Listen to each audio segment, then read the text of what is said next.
So hello everyone, spaces training series के day 1 के चौथे पार्ट के वीडियो में आपका स्वागत है। इस वीडियो में हम ये जानने की कोशिश करेंगे कि histogram, pie chart, bar chart और बॉक्स प्लॉट को कैसे डेवलप किया जाता है, कैसे क्रिएट किया जाता है और उसका पर्पस क्या होता है और कहाँ हम यूज़ करते हैं।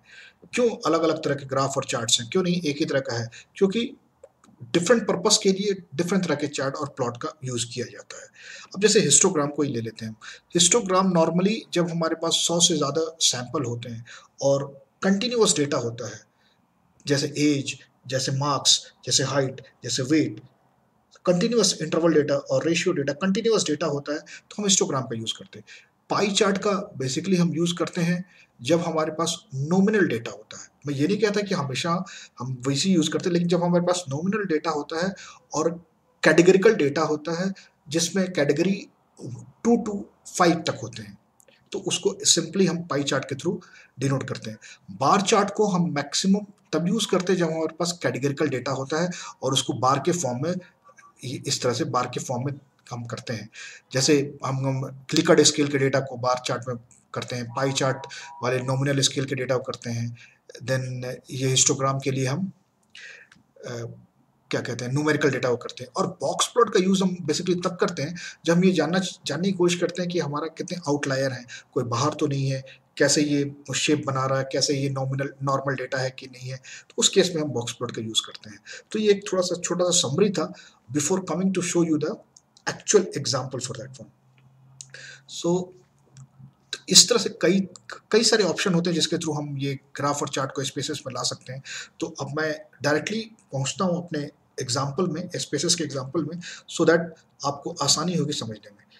वही एग्जाम्पल हम ले रहे हैं जो अब तक हम लोगों ने लेते आए हैं, और आपको पता होना चाहिए एम्प्लॉय डेटा डॉट सैप कहाँ से मैं लेकर आया हूँ। ये आपके स्पेसेस के सैंपल में बाय डिफ़ॉल्ट होता है। आपको जाना है और वहाँ से इसको ओपन करना है। अगर आपको नहीं पता होगा तो आप पीछे की वीडियो देखकर इसको पता कर सकते हैं कि मैं कहाँ से लेकर आया हूँ।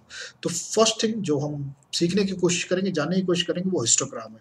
हिस्टोग्राम में कई सारे ऑप्शन के थ्रू हम ला सकते हैं, बट अभी मैं एक काम करता हूँ, आपको सिंपल दिखाता हूँ ग्राफ के थ्रू। ग्राफ में लेगेसी डायलॉग है, लेगेसी डायलॉग के सबसे लास्ट ऑप्शन है हिस्टोग्राम, क्लिक करें उस पर। यहाँ पे मैं क्या करूँगा, अब मैं आपके पीपीटी को ही फॉलो कर रहा हूँ, जो पीपीटी अब यहाँ पे है प्रीवियस एक्सपीरियंस। प्रीवियस एक्सपीरियंस वाले हम ऑप्शन को वेरिएबल में डालते हैं। सो प्रीवियस एक्सपीरियंस वाले वेरिएबल में यहाँ डालते हैं। ये आप देख लो तो ये स्केल वेरिएबल है, स्केल वेरिएबल है। इसके बाद हम सिंपली इसको क्लिक कर देते हैं ओके पे। अब आप देखो सबसे लास्ट में आएगा यहाँ पे ग्राफ बन के। थोड़ा प्रोसेसिंग में टाइम लगता है, कोई इशू नहीं है। अब यहाँ देखो, आप यहाँ पे ये आ गया आपका ग्राफ बन के।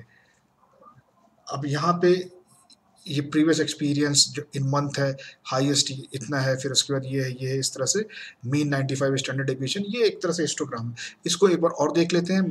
ग्राफ में गया मैं, तो एक चीज़ और ऐड करूँगा इसमें, लेगेसी हिस्टोग्राम। ये प्रीवियस एक्सपीरियंस रीसेट कर देता हूँ मैं। क्या क्या किया था मैंने, प्रीवियस एक्सपीरियंस को यहाँ वेरिएबल में डाला था, रो में कुछ भी नहीं, कॉलम में कुछ भी नहीं, बस ये मैं। और यहाँ पे इसको क्लिक कर देते हैं तो हमें एक चीज़ और देखने को मिल जाएगी। सॉरी, नॉट इसको, बट इसको डिस्प्ले नॉर्मल कर्व, एक कर्व भी देखने को मिल जाएगा हमारा, ये कर्व नॉर्मल है या नहीं है। तो फिर इसको हम क्लिक करते हैं और आप देखना दूसरा जो बनता है उसमें एक कर्व भी आ जाएगा, ये नॉर्मल कर्व को। और ये तो ये हिस्टोग्राम ये दिखाता है कि राइट स्क्रूड है, लेफ्ट स्क्रूड है, या नॉर्मल डिस्ट्रीब्यूशन है, ये इधर राइट स्क्रूड की तरफ जा रहा है। ठीक है।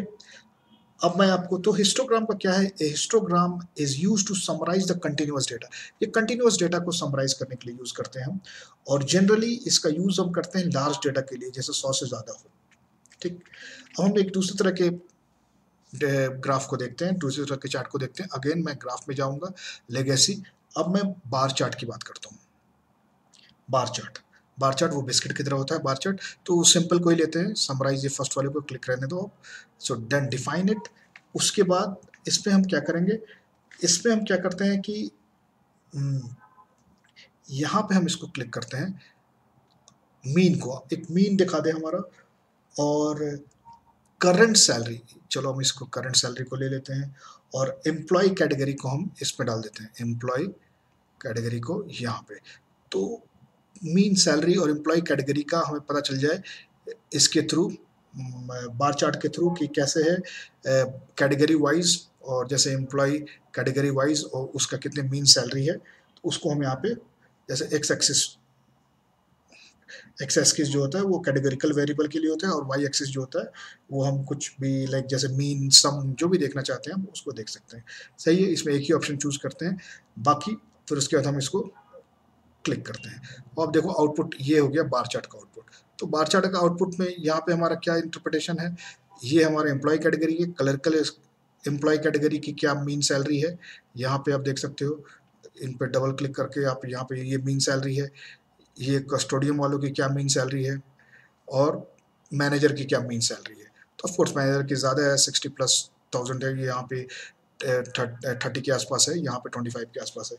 तो ये एक तरह से बार चार्ट होता है। अब मैं तीसरे तरह की चार्ट की बात करता हूँ, वो होता है pie chart. Let's see that one, उसमें भी हम जाएंगे।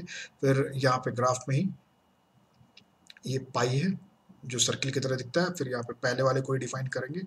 अब मैं देखना चाहता हूँ कि डिफाइन स्लाइस बाय जेंडर ले लेता हूँ मैं, ठीक है। सम ऑफ द वेरिएबल इसमें हम परसेंटेज के ले लेते हैं, परसेंटेज ले लेते हैं, और ये जेंडर को हमने यहाँ कर दिया, सही है। एक ही हम लेते हैं, फिर यूज चार्ट स्पेसिफिकेशन फॉर्म, बस टाइटल देना चाहें तो यहाँ से टाइटल, बस एक क्लिक कर दो आप इसको। अब आप देखो यहाँ पे मेल फीमेल का आ गया। अब एक चीज़ और मैं आपको बता दूं, अगर आप इसको डबल क्लिक कर दोगे, इस पे जब आप डबल क्लिक करते हो,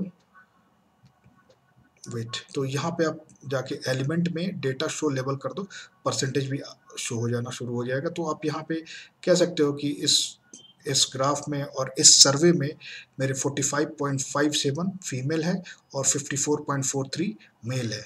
तो ये 3 तरह के चार्ट ग्राफ्स हमने देखे। One is histogram, second one is bar chart, third one is pie chart. एक और होता है, वो होता है आपका बॉक्स प्लॉट। बॉक्स प्लॉट में जैसे मैंने बताया कि फिर भी देखते हैं, अभी यहाँ से मैंने ग्राफ में गया लेगेसी बॉक्स प्लॉट, ये है बॉक्स प्लॉट। बॉक्स प्लॉट में सिंपल वाला लेते हैं हम पहले, फिर उसका डिफाइन पे क्लिक करते हैं। यहाँ वेरिएबल में मैं यहाँ पे क्या करूँगा कि करंट सैलरी को अप में डाल दूंगा, और यहाँ पे एम्प्लॉय कैटेगरी को, कैटेगरी में एम्प्लॉयमेंट कैटेगरी को यहाँ पे कर देते हैं। फिर उसके बाद सिंपली ओके करते हैं, ये बॉक्स प्लॉट आ जाएगा। ये देखिए बॉक्स प्लॉट इस तरह का होता है, इसमें आपका कितने आउटलायर हैं, कितने बाहर है, कितने मीन है, और क्या उसका डायरेक्शन है, ये भी शो करता है।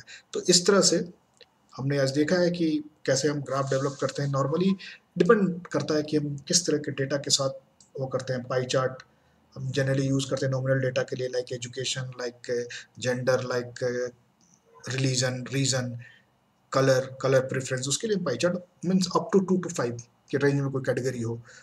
बार चार्ट हम यूज़ करते हैं नॉर्मली कैटेगरिकल डेटा के लिए, जिसमें 3 कैटेगरी हो, 5 कैटेगरी हो, लिकर्ट स्केल वाले क्वेश्चन हो, और न्यूमेरिकल डेटा के लिए हम नॉर्मली हिस्टोग्राम का यूज़ करते हैं। सो आई होप आपको समझ में आया होगा।